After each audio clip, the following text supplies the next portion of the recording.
Welcome everybody to the latest edition of the Night Brothers Show. We welcome all to Peace the and Night love. Brothers Show tonight. Another interesting show. Nacho, what's going on, my brother? Hey man, everything is beautiful. Peace and love, everyone. I hope you had a beautiful holiday. Merry Easter to everybody. Hope you had a great Easter. Peace and love, me. Just want to say it's beautiful to be back in the place to be. How you feeling, my brother? How was your Easter? Oh man, had a great Easter weekend. Got away. Somebody kidnapped me and took me away for the weekend, and I had a very lovely time Oh, up in that's the beautiful. up north, up in Connecticut. And it was a really enjoyable time. Mimi showed me around where her old stomping grounds, and got to meet a Oh, lot of sweet. family, friends, and loved ones. So it was all right. It was real nice, real All nice, right. man. Peace and love, Miss Queen. How you feeling? Hope everything was wonderful for your weekend. And it was also another weekend. It was another holiday that just kind of fell on the same day as Easter. You know, anybody have another holiday and celebrate two holidays on Easter or on Sunday? Anybody? I don't know. It might have just been a couple of people I knew. Yeah. Y'all can throw it Well, in there if yeah. something else is on Sunday. Well, I don't welcome know. Darlene Collins to the show. Welcome Mimi Lee. Welcome Cheryl Queen and everybody else who's coming on board now. So glad to have you with us as always, and we appreciate your presence. And we got an interesting show tonight. Man, we got some things to cover tonight that they're near and dear to a lot of people, and particularly Yes. one segment we're going to do tonight. Woo, kind of blowing me away, natural, when I saw that video, man. So we'll have to talk about that as well. Um, I and mean, and as always, we say your opinion matters. So don't hesitate to put down your questions, your comments, your concerns, whatever they may be. Just feel free to chime in, because that's what we're all about. What Show other me your opinion. holiday was it, Arden? What holiday you said it was two holidays Sunday? What was the other oh one? yeah, it was another holiday. 420. I know DC was, they were celebrating hard up there. Uh, Um, I'm sure around the For the other people in the areas of back, for the Maryland people they in the were cheap, too. for the people in the cheap okay. seats, could you explain what 420 is? I guess it was the International Herb Day or the ganja or the whatever you want to call it. And how did So they arrive at that? I'm just curious. What's the significance of the date in marijuana? Was that the day marijuana was legalized, or what's the significance no, of that was 420? far before it was legal. That, you know what? I don't know what the actual date. We have to come back with that fun fact for real. Yeah, What yeah. started, that date. But it is, that's all I remember. It being that date. That's a good question though, in reference to where that date came from, for real. We want to welcome Armand Wallace to the Everything. show, Legend of the Past. Welcome Vanessa Turner to the show, and as you come on, say hello so we can give you a formal greeting as well. Well, you know what? Let's ask the crowd. Anybody know where the 420 date came from? What started the 420 date? People. That's why I asked, man. He's a smart audience here, so I'm sure somebody probably already knows. You know what I mean, sir? For real. Right. We appreciate y'all, man. So, you.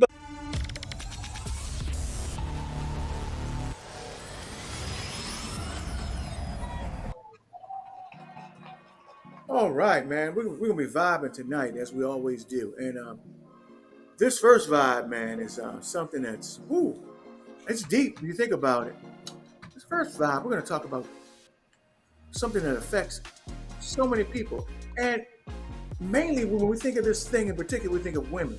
But men, I want you to know, this is something that can affect you also. Believe it or not, we're gonna talk about breast cancer and the effects or the correlation between exercise and breast cancer. That's actually the And second. Did you know? Second that's the segment. second. And the first is did you know? We're going to talk about food, the processing of food, one which is consumed, quite frankly, very, very much in this country, and how there's so many things going on behind the scenes with this food that you may not have been aware of. And after watching this video, some of you may be a little disgusted.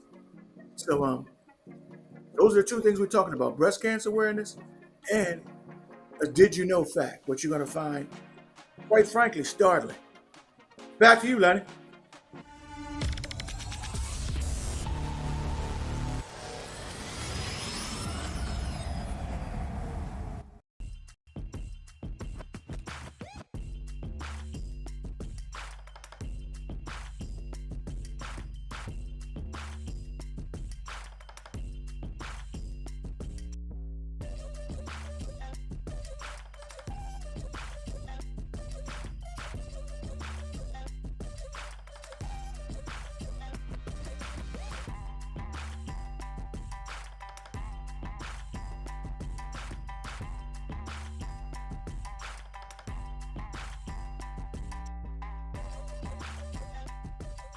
On Thursday, I think it is. Am I correct now? It's Thursday. You're absolutely right, my brother. Definitely. Yes, sir. Absolutely. Happy birthday, brother. Love out there, man. And Give him some love, tonight is Darius Stanton's birthday too. So happy birthday, Darius. Yep. Happy Yeah, birthday, happy birthday Yeah. to R.D. Smith. Peace. Always, always. And happy birthday to you, Natural, in advance. I'll definitely hit you up Thursday. Yep. Well, welcome, Appreciate Kenny. Welcome. Good to see you as well, brother. Good to see you, man. How are you doing this evening? My man, how you doing, man? You see your weekend was great? Oh, yeah. Real nice, man. Real nice, man. Yeah, that was my Bridgeport. That's my old stomping grounds, too. Oh, yeah, the Bridgeport area. Man, I tell you, Bridgeport area is my old stomping grounds, too. Tight, man. It was pretty, I must admit, it was pretty tight. So I'll definitely want to get up there again. Hopefully later in the summer, You know- we'll get a chance to get up there. Yes, absolutely. You got to check out the Comedy Factory on State Street. But anyway, Okay. tonight, brothers, on the KBS show, we're going to carve a knife into the pork industry. Woo! Another enlightening episode of Did You Know That? Just like my big brother said, you're going to find out some things that will blow your mind. And some of you may already know. I mean, a lot of us are not pork eaters. I mean, I do indulge time to time, but we'll talk about that. But what we're going to do now is look at this new information on the regulations and results of the pork industry. We're going to take a look at this video, and we're going to come back on the other side. Take it away, Lenny. Have bills to pay. And there's a new rule in town, approved last month by President Donald Trump, deregulating part of the process that makes the nation's pork supply safe, from piglet to your plate. We love our farmers and we love our ranchers. We've been working very hard on this. It may sound like a win for farmers, growing on numbers like more than 60,000 pork producers annually marketing more than 115 million hogs. On average, these animals provide a total gross income of more than $20 billion. The pork industry also supports about 550,000 jobs. But some food safety and labor advocates say the new standard could jeopardize the safety of the processing plant and millions of people. We know that pork already makes hundreds of thousands of people sick every year. Now Thomas Gramian with the Consumer Federation of America fears those numbers will spike. The USDA plans to slash federal inspections at pork slaughterhouses and rely on pork processors to police themselves, allowing pork production workers to speed up production lines. By increasing line speeds, they are going to sacrifice the health and safety of 90,000 pork slaughter workers across this country. Debbie Berkowitz, a worker safety expert with the Law Project, says the USDA is ignoring decades-old research that shows high-speed processing with saws and sharp knives creates danger for workers. You can't sacrifice worker safety just to increase profits. And it's estimated that profits nationwide will skyrocket. Both China and Japan trade deals are currently on the table, with estimates that China will be more than doubling its pork purchases from U.S. producers, but some say the possible profits come at a sacrifice. Our food supply that we're talking about. There's a long, rich history of journalists uncovering problems with food production. Sonny Perdue, the Secretary of Agriculture, says this regulatory change allows the USDA to ensure food safety while eliminating outdated rules and allowing for companies to innovate. Well, I think the reality is a lot of farmers were looking at this week, today particularly, as the end of maybe a long journey towards a better trade deal. The largest overhaul of hog slaughtering rules in decades are set to go into effect December the 2nd. Now, food and safety workers from the USDA will still inspect pork before and after packaging. It will just allow for less workers to be actually at the plant. And the pilot program for this new rule has already gotten underway. Okay, after hours of soaking the USA premium pork in Coca-Cola, we have all kinds of disgusting parasites. that have come to surface. Now, at first they don't look like much, but when you pick them up, they kind of wrap themselves around. They wrap themselves around the toothpick and kind of can retract, can kind of turn themselves into a ball. You can stretch them out too. There's little ones like that little guy. And then there's even really, really tiny ones. So do you think one's from Little Japan? tiny ones. Do you think the And one's then from Japan? We got these Big Bertha, this Big Bertha one here. Ew. There, you can see it. You see it move? Did you see it move? So gross. So gross. This is what people are eating. Yeah. The end. Man. Get them pork chops. Get them pork There's chops. only one working person in for the back that clap. Let's get them pork chops out for the grill, man. Let me stop. Anyway, y'all, did y'all know? Look, Kenny, this is your segment, man. Go ahead, do your thing, bro. Brother, I don't know how I feel about this. I really don't. It's supposed to be saving a reported $9 million, but this administration has been saving billions of dollars, and we haven't seen any repercussions of that. But what this is doing is reducing the number of certified inspectors. It would allow basic factory workers, like people just in there working, to do a majority of the inspection as the meat comes off the line rather than trained inspectors. So the concern is something will be missed. Pork is already been linked to diseases and making people sick. It's high in fat, it's high in sodium, which can cause cardio disease. It also can cause a condition called tinea solium, or pork tapeworm. So it's not really a great thing to eat, but to be honest with you, I do indulge from time to time. I like a rib. I might like a pork chop from time to time. I'm not gonna lie to you. But it's just another way, I think, to cut corners and for people besides us to benefit off of the profits of this being done. But it's the jury is still out. The jury is still out because this is supposed to modernize an old system, an old way of doing things. So for me, the jury is still out. We'll see. Well, the concern is for me is that the pork industry as a whole is trying to self-regulate, and it's one of the dirtiest industries in food, to say the least. And you're gonna let somebody in the dirtiest industry self-regulate?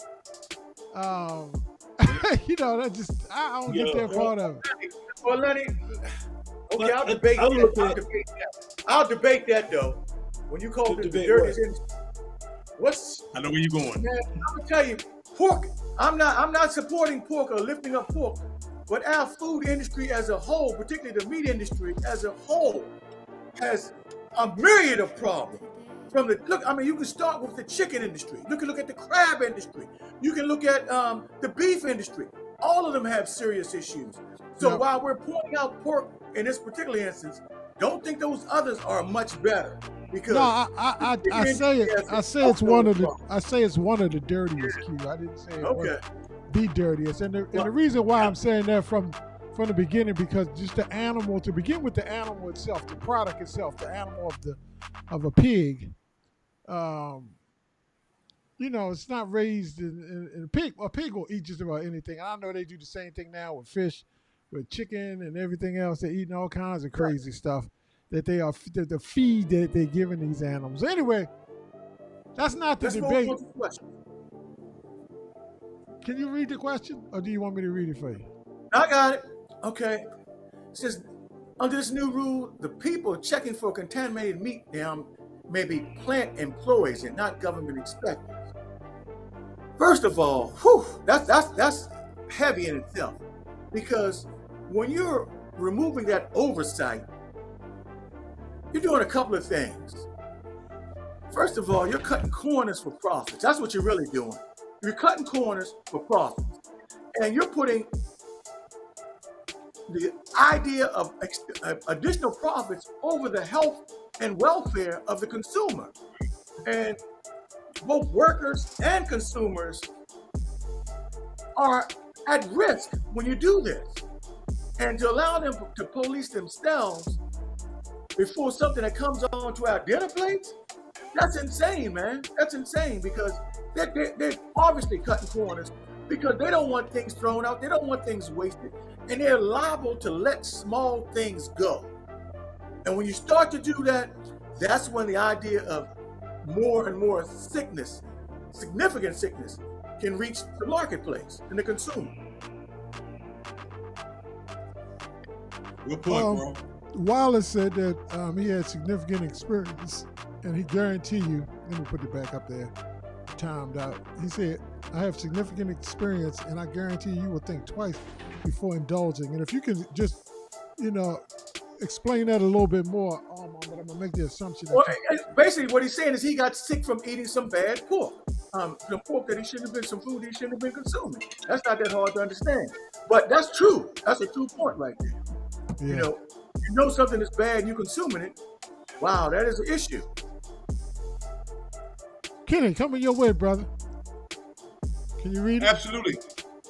It makes hundreds of thousands of people sick annually. I just talked about it. The different things that come along with eating a significant amount of pork. Now, like I said in the opening, I'm not gonna sit here and lie to you. I like a spare rib from time to time. I'll eat a piece of bacon, but we cannot overindulge. It's like a treat. So, but to touch on, before I go on, touch on the second part of Eve's question, having companies regulate themselves is a recipe for disaster, because they're going to look out for what? Their bottom line, no matter what they're supposed to, no matter what their title is. Oh, I'm an inspector, but I'm an inspector for the company. They are that company's employees. They have that company's best interests at heart. Don't get it twisted. So, I mean, there's a lot of food that we eat that's making us sick. And we've talked about it in so many episodes on this show. And this is a very, very big one. So this is something you have to pay attention to. Don't overindulge. This number is definitely going to spike because, like we said earlier, they don't have people that are officially trained in inspecting these meats and know what they're looking for. You just have a regular factory worker that's just saving the company money. That's all they're doing. They're saving payroll. That's what it's all about. And it's not about, oh, companies are struggling now because of the tariffs and all that. No, these companies saw all this coming, so they're taking preventive measures now before the adverse effect already starts with them. They're taking these measures now, and this is just part of it. This is only the beginning, folks. Yeah, Emma say administration doesn't really care about people. It's all about the money. And that's true, and that's what most industries. Absolutely. So, and Margaret said back in the day, our family lived on pork. Yes. Chitlins? Pig feet, chitlins, and no doubt. Look, it is, from a protein perspective, it's one of the cheapest products in the grocery store that used to be, that you could buy. And this is, look, we're not saying, I'm just giving you some graphic pictures. This is what actually, the parasites that live inside of a pig. It's called Trichinella, and it's tiny little parasites that can cause disease. Ceterius, I think that's how that's pronounced. And these parasites are found in raw and uncooked pork. Can be killed. This is the key part. It can be killed by thoroughly cooking the meat to a safe internal temperatures. You ever heard, check the temperature of the food before it's declared to be done? It's a reason for that, with especially a lot of meats and beefs and all that, because not only pork contains that, there's a lot of beefs as well. Pork is just a little bit, it's a little bit worse than most. Let me put it that way. So definitely, you want to cook it to a certain temperature. And that's why I always like, people will order a steak at the restaurant and say, I want it rare, medium rare. I'm like, damn, really? But to each his own. Look, we're not here to knock. I'll tell you a small story though. Once, Arden, when we worked at the National Harbor, and we worked at the little grocery store in the National Harbor, we used to have BLTs, right? We used to cook the bacon, right? And then we would set the bacon to the side, to put on to the sandwich. And it was just in room temperature. It was an ambient room temperature. And I told a couple of my workers I was managing, I was like, you can't leave that bacon sitting there like that. Even though it's cooked, you can't just leave that bacon there like that. I said, either we're going to have to put that in a refrigerator and then zap it in the microwave, then put it on the sandwich when it's time. Because they said, why? I said, because worms and stuff going to come out of it. Well, they ain't listen. You know how our employees are. So they went back to the it was like a little silver pan of bacon. They went back to it, grabbed a bacon for somebody, and all kinds of shiznick was crawling up out of there. And they, I was like, look, man, I took a that shows you that as much as you think you cooked it, and it was, it's bacon, so it's thinner slices and it's flipped over, and people cooked it solidly all the way through, that it'll still survive through that process. That's it's crazy. But, it's about what you're eating, but then in turn, what's eating you, because if you're eating that and some things aren't as small as those little things. If you start talking about tapeworms, they pull tapeworms out that have been feet long out of people, multiple feet long out of people. So it's what it is. And if that's what you're going to eat, then you really need to do cleanses. You really need to be focused in on some serious cleansing. And natural. Before you get to your question, I'll just think about things like what's one of the most popular ballpark foods, like a baseball game. What is one of the most popular things people eat at a baseball game? What would you say? Hot dogs, hamburgers. Correct, hot dogs. Do we realize what a hot dog is really made of? Jeez. It's so many answers for that, because the bottom line is it might be a whole lot of things because it's processed completely. Yeah, it's all the scraps from the pig. All the stuff grind together and put it in tubing. That's what a hot dog is made of. Kenny, am I lying? You're not lying, bro. And the same thing for like a beef hot dog. Oh, this is a beef hot dog. It's healthy. It's the same process. We ain't trying to gross you all out, but just facts. Man, we off. This is definitely facts. We on the pig tonight, boy. We high this on is definitely the. We high on the hog, on. We high on the hog. But big bro, before we go any further, we forgot. We are not physicians. We are not providing any medical advice. Before you start this or any other plan that you hear on this show, please consult with your physician to make sure it is good for you. We're just trying to give you a little knowledge. Thank you, Art. Oh, but before we get to Art, look, the longest tapeworm reported to be found in a human intestine measured 8.8 meters. That's actually 28, almost 29 feet long. To give you some perspective on it, 29 feet long is that's the human at the bottom, that black thing, and then a giraffe, and then the tapeworm. That gives you a perspective on how long the tapeworm can be in your GI tapeworm tract. That was in the human. And GI tract. The tapeworm is almost bigger than the damn human itself, and this is what they look like. Okay. That's what tapeworms look like. All right, let's go to Arden, please. Can we go to Arden, please? No, but realistically, what happens when people consistently keep eating because they don't get any nutrients from their food, because the tapeworms are taking the food's nutrients prior to them even being able to consume it. And you continue to eat and eat. And so, but I'm going to move on to my question. Did the U.S. Set to increase its pork exports to China and Japan, simultaneously reducing inspections here at home? Now, Neither one of them are going to be inspected. Hold on, read that last part.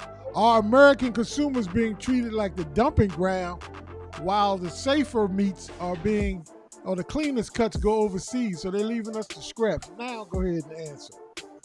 Okay. Now, I doubt it. I think both of them are going. Well, technically, hold up. Let me rewind. We don't really export a whole lot of meats because of our process of how we process them already. So unless something changed with China and Japan, that's still going to be very minimal as far as our exports. The meat the companies make an immense amount of money just off of what they sell here, because the whole European Union won't take the meat. A lot of the islands won't take the meat. South America won't take the meat because of the bad situation that's going on there as far as that's concerned. So yes, they've always treated American consumers like the dumping ground. They even saying that they're going to stop, lower the amount of inspection that's going on. And if you slowing down how many people you got out there to inspect, and you're going to ramp up how much you're going to put out and how much people can process, and that's a whole nother cluster itself, because less the percentage was already low what was being inspected. So now you're going to increase the amount of production and not increase the amount of policing, then it's going to be worse. I mean, it's just mathematics. The problem here, though, is the fact that when the company can say to its employee that I want you to do, I want you to move faster. When you start talking about blades and knives, the studies already show that you're going to have a hell of a whole lot more injuries. People losing fingers. You know what it is when people just doing regular stuff, regular speed, you always have accidents. So the ratio will go up dramatically when you increase that pace that they have to work at. Period.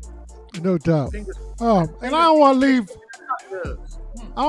I won't leave y'all with just the problem without helping y'all with a solution. So, look, if you're all gonna eat that, first of all, cook it well to the right temperatures, and really take a look at what the recipe calls, or what the safe cooking temperatures call for if you're gonna eat those type of foods. Now, if you're eating them from somewhere else, from a restaurant or something like that, God help you.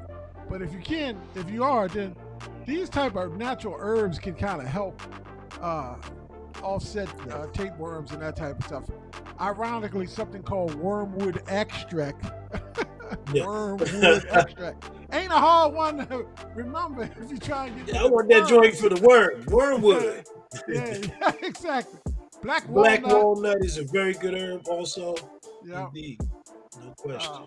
Oregano extract, pumpkin seed, among other things, and grape extract as well can help if offset the tapeworms, lining your gastrointestinal tract after. One other thing that Arden brought up earlier, and we talked about this last week as well. It becomes more incumbent upon people to get themselves cleaned out. Get yourself cleaned out. And we're talking not only colonoscopies, but having all kinds, taking products which will clear you out, even getting that system cleared out of there, because that fecal matter and that food and stuff will stay up there in you, man, for months at a time, possibly even a year or more. And that's why Emma's on the right track right here. That's why we get herbal supplements. Another thing that helps is fasting. Yeah. You just keep coming back home to the natural remedy that God gave us. But it was a reason why, back in the day it was hunter-gatherers, because the longer that you did not eat, the longer it allowed your digestive system to empty itself, empty your bowels, and to cleanse itself, self-cleansing. Wow. Now, Lonnie, can I interject something with here? I don't mean to. I don't want people to take this and be turned off by it, but what you're saying, you're making a legitimate point there. Because I find that for myself personally, because I fast, I might fast 20 hours before I eat between meals.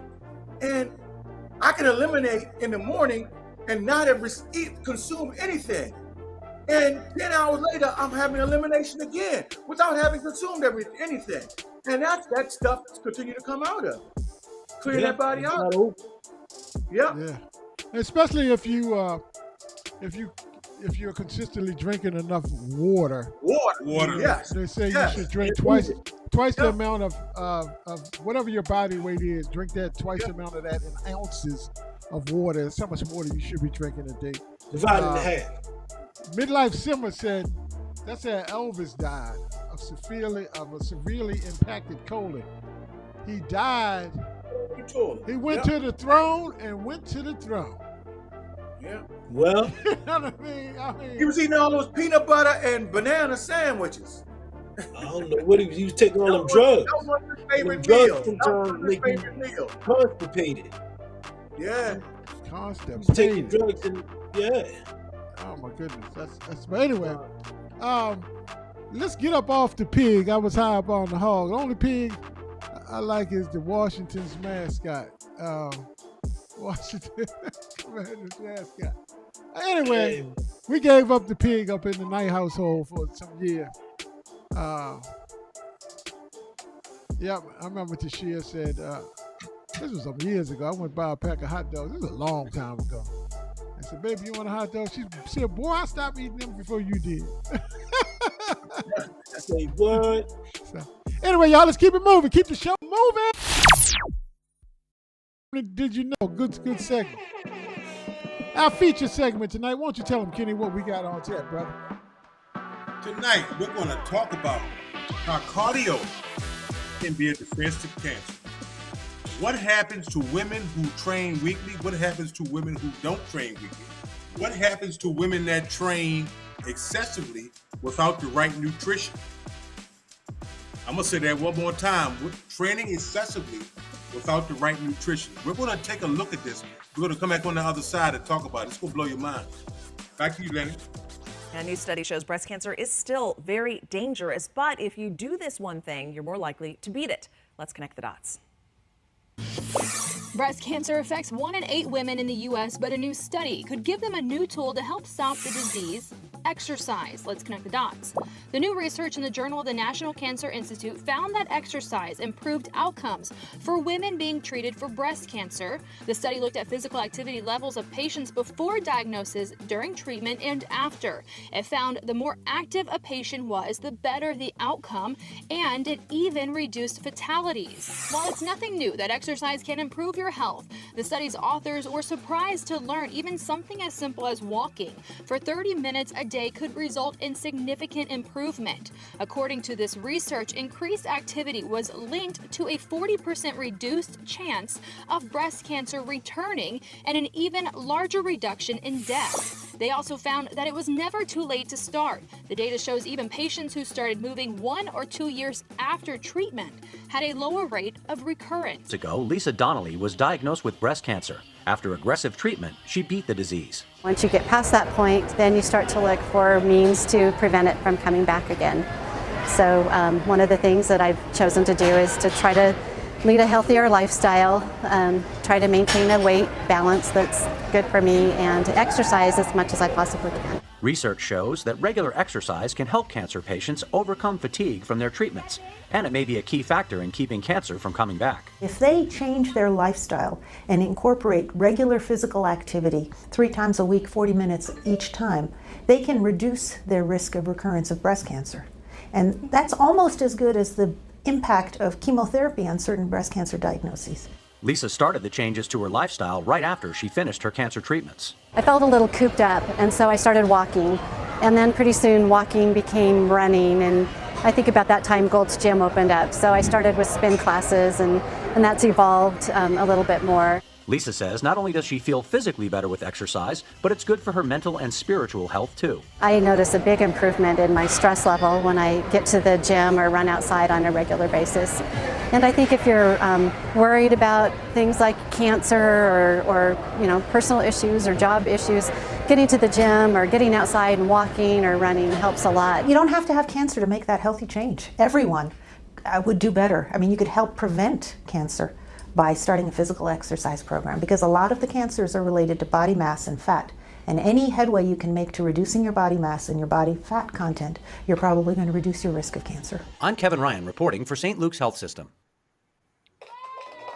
Shout out to St. Luke's Healthcare System, and shout out to Channel 12 News in Arizona for those clips.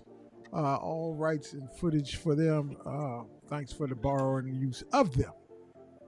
Yes. But it was interesting that they said, and I think we're going to start with you, Q, that they said both exercise can aid in prevention, as well as even if you got cancer, it could Stop be the used. recurrence. Yeah, what the woman said, it could be just as almost as effective as chemotherapy. Yes, indeed. Wow. In reducing its reoccurrence. Wow. Yes. So.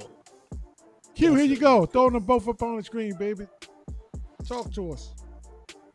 The first question, I guess, is there a relationship between regular physical activity and breast cancer risk in women?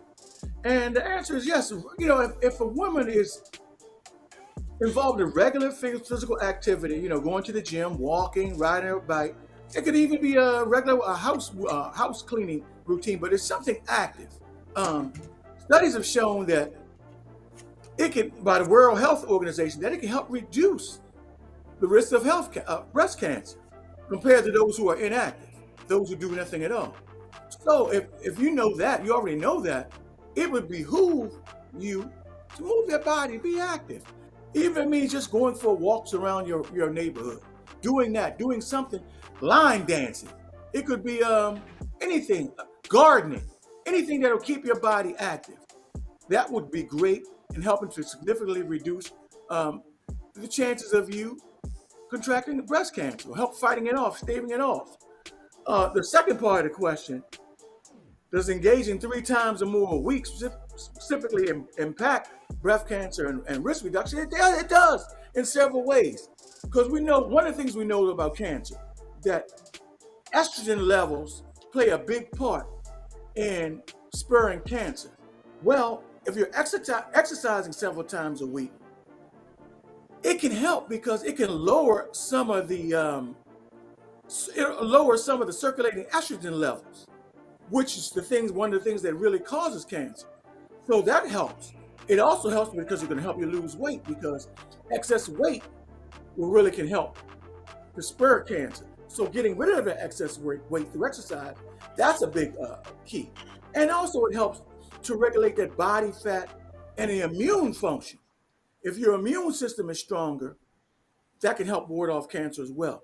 So all of these things help to contribute with keeping you healthy if you're exercising at least 3 times a week. And once again, that doesn't mean you have to be a gym warrior. It can be doing small things. It could be, like I said, dance classes. It could be yoga. It could be walking around the block. It could be gardening. It could be anything of that nature that will keep that body active and moving. Thank you, my brother. Thank you. All right, coming your way, along that path, I'm going to throw 2 of them up on the screen, and then I'm going to just let you have at them and chop them up however you choose to do so. There you go. That's your 2, brother. Hey, definitely. Are there differences how exercise affects breast cancer in premenopausal versus postmenopausal women? Yes, and it's really all positive. Premenopausal women, exercise helps balance hormones and delay, cycle frequency, and it just helps reduce the, estrogen over time, and extremely important. Postmenopausal women, exercise is particularly effective because it reduces body fat, and this is kind of echo what Q said. And reducing body fat is so important because it's the primary source of estrogen after menopause, thus lowering breast cancer risk, which is important. So, what types of intense workout are most effective in lowering breast cancer risk? One good thing is that very moderate to vigorous exercises all help. So piggybacking off of what you said, a brisk walk, jogging, cycling, dancing. I mean, literally just having fun has strong evidence as far as reducing that risk. Resistance training also helps. I mean, one thing we already know, as far as to keep your muscle and everything else, resistance training for anyone over 40 is important. And when we get over 50 or 60, it's definitely important to do some resistance training, whether that be weights or your own body weight, which is extremely important. So a mix of cardio and strength training. They say on average at least like 150 miles a week. And that's like not said miles. Hold up. 150 minutes per week. Yeah, I was going to say. 150 miles. I was like, that's a lot of weight right there. But 150 minutes is when we start talking about it. Is a few days you doing 40 minutes or 30 minutes. And I always say just get out there, get out and get in state of whether that's a dance, whether that's moving, whether that's jogging.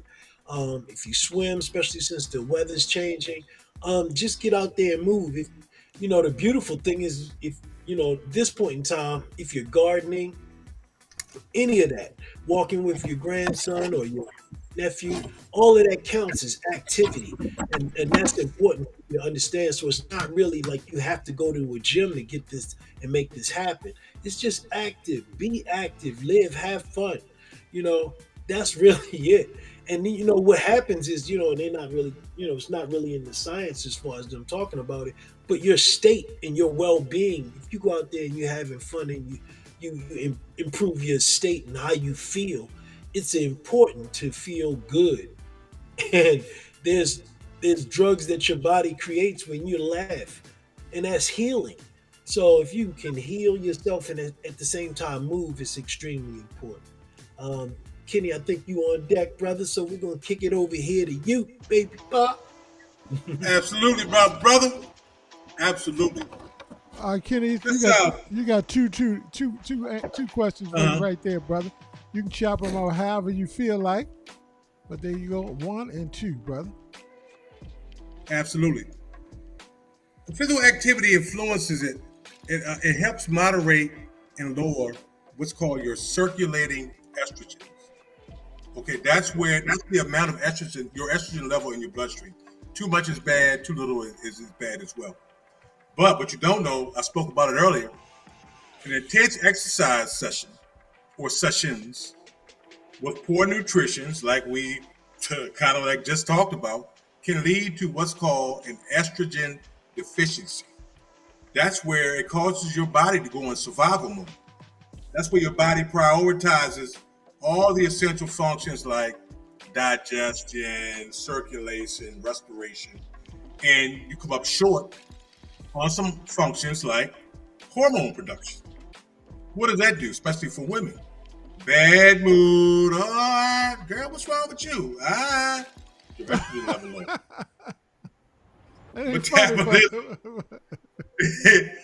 It shows up your metabolism. It slows your metabolism, which can lead to what? Weight gain, hot flashes, all those things. So maintaining a balanced workout, a balanced diet can help improve and moderate your estrogen level. Cardio is one good thing. Strength training is another good thing. But you want to keep moving. You want to eat right. And that's just how it is. Good points, brother. Look, I'm gonna throw something out there for all of y'all, because there's other aspects of this that, and I'm gonna just throw both the questions up here. This for the panel and audience, if you know, too, chime in. Midlife Simmer might know an answer. Panel: are the protective benefits of exercise against breast cancer sustained over time, or do they diminish if the activity ceases? So, like, if you exercise for a while, then you stop exercising. Or let's say you exercise early in the week and you didn't do anything in the back half of the week. Is it a payoff for those exercises that you did earlier in the week that it still helps you during the latter part of the week? Help us answer that one. There are some some lingering benefits, particularly when it comes to resistance training. But still, I'd say the key to any of it will be consistency, a level of consistency. That's what I would definitely echo that. Definitely would echo that. Because will you get returns? And so if you say somebody did something for like 3 years so long and then they stopped for 2 months, they'd have diminishing returns, but that would put them in a position where they were at such a level after those 3 years that in a couple of months they could probably get right back into a groove again and keep it moving. But the effects help as you keep moving, that consistency, Arden, like we're saying, that consistency. I love this answer right here, and because Kenya is definitely she's a bodybuilder at this point. Yes. She's not just a woman that lifts weight. She's actually a bodybuilder at this point, and she's chiseled her body in such a way that she should be commended for that. And we just need to get Kenya on one Tuesday just to talk about that, to kind of encourage some other women. But she says it will diminish, but the benefits will last and help outweigh not starting at all. Without question. That's the key. That's the key with resistance training. It'll continue to work for you. Yeah. Absolutely. So question number having 2. Having that muscle mass will help from a female perspective. Having that muscle mass and not having your body going to atrophy because you're not using those muscles. That's the kind of thing that increases those estrogen levels that we're trying to stay away from. So that's why I'm saying that consistency is and in resistance training can really be helpful. Yep. And then go ahead, Kenny. I'm sorry. You hit it on the nose, E. I'm sorry I cut myself off early, but I lost y'all for like 2 seconds. But it does. The consistency will improve. Again, I just talked about it, your mood. It'll improve your metabolism. It will help you with weight gain. It will help you overall just feel better. So being consistent, and I know we all have our struggles with it. We all do here on the show too. We all have our struggles with being consistent, but we have to try. We have to make time. Consistency is the key. No doubt. Yep. And Kenya just said something. She said muscle memory is real, and that's a very, very true statement. Yes. I live by that. I can listen when I go out there and go on my walks. Muscle memory is real, is it not, Arden? It's real. It's a real thing. Your body knows. I know when I reach a certain level when I'm out on my walks. I know, like yesterday, as a matter of fact, I'll use yesterday's example. It was a great day. It was overcast and everything else. I got out there. I said, I'm going to do about 8 miles. And I got out there and I started feeling good. So I just went for it. The next thing I know, I was at 11 miles. But my body felt the difference. And that was 3 additional miles. But it went right away. I got in here and I recovered for a half hour. It went right away. Because my muscles remember, okay, you do this all the time. What the hell? We're used to doing this. It's no big deal to you, bro. So that's a real aspect of it. And the other thing I wanted to say about physical activity, we're talking about breast cancer, but that physical activity also helps out in things like heart disease, diabetes, and so many other factors that can lead to significant other diseases, which can in turn lead to cancer. Right, and the number one disease in the body, or the mouth. Let me say number one. Well, yeah, basically the number one disease, number one malfunction in the body. Can anybody tell me what that is? It's inflammation. You said, say it again. Repeat the question because I couldn't quite get the number question. one disease or malfunction in the human body is what? Inflammation. Inflammation. I was saying inflammation. Yeah, that's why I said. That's why I said you could call it a disease. You could call it a disease because all inflammation. Natural. That's the gateway, correct? Natural. That's the gateway to everything. It's the root case for all of them, pretty much. Yeah, that's the gateway to it. And the definition of inflammation is basically what, fellas? The definition of inflammation? Yeah. Man, I knew that too. Or break down what inflammation is within the body. Swelling from disease. Yeah. Something is not at ease. I mean, if you just look at the word itself, inflamed, that means something is inflamed within your body, and it usually starts, because most disease starts in the stomach. That's why we talk about the GI tract, the gastrointestinal, the small and large intestines, and all the surrounding organs. Remember we talked about that last week, a week or so ago? That's why we talk about that so much, because disease starts in the gut, and then it manifests itself in the form of something, whether it's heart disease, whether it's you got knees, whether you got bad liver, whether you got something, whether you know, and all it is mucus. It's just mucus that doesn't excrete out of your body and forms in one aspect somewhere in your body and causes a condition. And now you got the itis, whatever that is. You know what I mean? Right, whatever that is. Yeah, and they add itis on the end of it. You know what I mean? So, yeah. So I mean, that's what the deal is. The doctor told me when I started this weight loss thing, I want disease to chase me and not me chasing the disease, which is what I was doing, being inactive and fat. God bless you, child. God bless the child that got her own mind. I tell you. Yes, sir. And it's a journey, King Midlife Sim. It's a journey that you go on, because at the onset it's difficult as heck, and you do it a few times, and like Q said, it's hard. Then your muscle memory start kicking in, or you start building muscle memory. You start building tolerance levels for things that you couldn't do at first. Now you hit a plateau, or you hit a place where it becomes comfortable, and you can do that 5 or 6 miles, and then you can stretch it on out a little bit more. Dupree, enhance your mental well-being and feeling. Definitely. That is true. That is true, Angela. Results in exercise. Emma. I mean, because we didn't touch on that too much, but that's true too, though. Exercise does help the mental aspect of it. It helps you sleep better as well, which is another factor we have to think about. You know, getting that proper, it'll help you sleep better. So yes, and it fights all of these things. But anyway, fellas, we almost at that time. It's time to pull back to the station. Almost at that time. Another good night. Another good night, y'all. I mean, glad to help the sisters out there and throw information out there for your sisters. And if it's not for you, we all the brothers got a sister somewhere in their family. They got a mom, aunt, auntie, or niece, or somebody that definitely could use the information.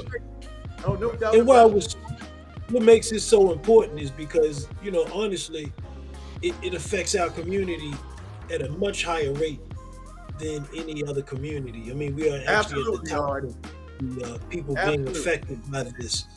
So that's why it hits home for all of us.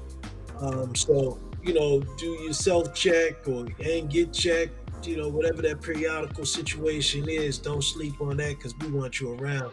The world without y'all, man, is not a world I want to live in. So please. Yeah, and I don't know what the frequency or the schedule for women is to breast cancer to get checked. Please, would somebody put that information in there? Yeah, a woman that knows, could you throw that in the chat? I know men, after you hit a certain age, you should get your colonoscopy checked, every 3 to 5 years, and you hit a certain age for men. Mm-hmm. So for women, I don't know what it is to get treatment to check for breast as well. So generally, if you know how to self-check, and you check pretty much each shower. I mean, definitely be. But I know it's definitely something that needs to be done. No question about it, brother. Absolutely. Catch it early.